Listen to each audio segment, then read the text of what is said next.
Larissa asked me to read a couple of quotes from a man named John Piper, who's a well-known Bible teacher, and he talks about marriage and how this mystery refers to Christ and the church. And he says this: marriage is not mainly about prospering economically.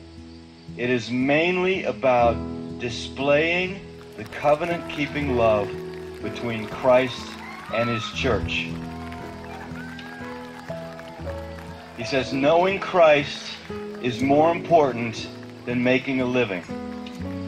Treasuring Christ is more important than bearing children.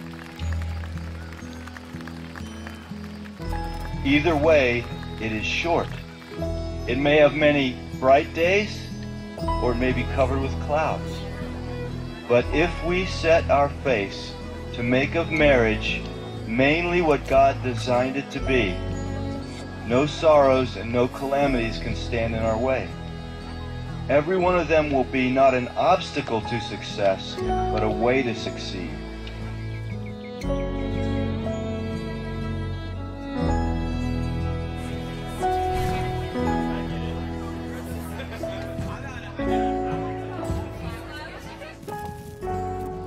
The beauty of the covenant-keeping love between Christ and his church shines brightest when nothing but Christ can sustain it.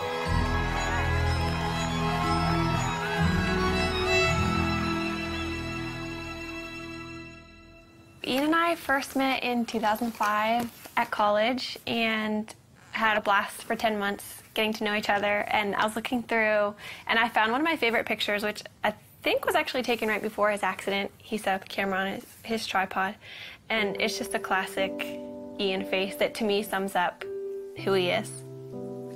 We'd been dating for 10 months and he was working an extra job for his dad, and he was on his way to work near Pittsburgh. And we got a phone call that he had been in an accident, and we didn't know if it was when he got to work or on his way. And so we got down to Pittsburgh, and I was just praying the whole time in the car that it wouldn't be his brain. After being at the hospital for a few hours, we found out that it was, and he had been in brain surgery for a few hours and had suffered a traumatic brain injury. God totally spared his life. One night he was failing 4 out of 5 brain activity tests, and the next morning he was doing well and his brain was starting to respond again.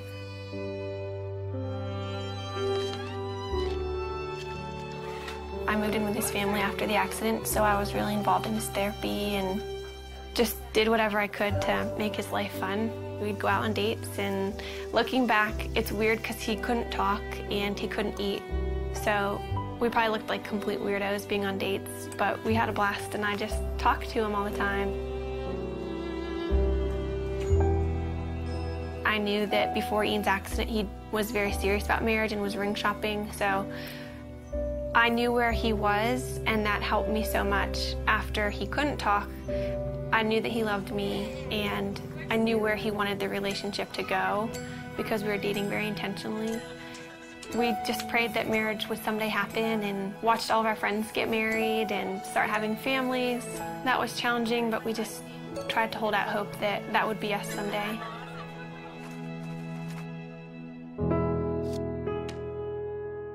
This is our board of gratefulness, and we encourage anybody who comes in to write a note of something that they're thankful for. It could be really small. Mine is just Saturday mornings, and it's just a good way that we've found to be just practicing gratefulness. And Ian, I think half of yours say my wifey, which is pretty cool.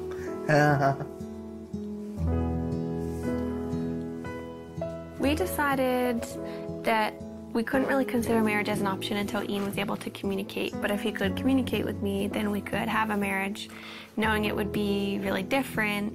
But as long as Ian could talk to me, then we could make it work. So once Ian began communicating, it became a little bit more of an option. And then we just kind of watched Ian progress. Hi, husband. Hi, wifey. How are you? Yeah. What? How are you? How was your day? Yes. A conversation I had with his dad, it was one of those conversations where I realized this could happen. Then that August, his dad was diagnosed with brain cancer. And at that point, his dad's biggest concern was Ian and I, and whether or not we were going to get married or step away from our relationship. He wanted us to make a decision to move our lives in some direction. He passed away before he was able to see us get engaged, but that was a huge impetus in why we started to pursue engagement.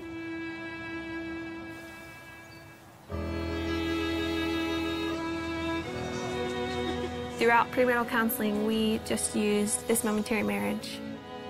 It was so helpful because John Piper talked a lot about primary things and secondary things, which is really important for us because when we're walking out our marriage practically, Ian can't do the secondary things like working or making a meal for me. Everything that's primary, though, he can do, which is leading me spiritually. Ian always comes back to the foundational truths of who God is and kind of reels me back in from my emotions, and that's the most important thing. We have two friends that we're going through the book with. I think we've just been able to help them see that maybe the little things that they're excited for about marriage are worth being excited about, but they're not the end all and be all of their marriage. But we also have so much to learn, and we're learning from them and things that they share because our relationships are different and we can glean different things from each other. I think what helped us in deciding to make this commitment to each other, at least for me, is knowing that Ian wouldn't have left me if the roles were reversed, and that we love each other and we know that God's going to be faithful to our marriage. We're able to love each other with, I think, a more Christ-like love because of Ian's disability, and just understand that picture a little bit better than if you were healthy. Yeah. Do you agree? Yes. What about God enables you to have a happy marriage? You know, What? he's awesome. He's awesome. Yeah.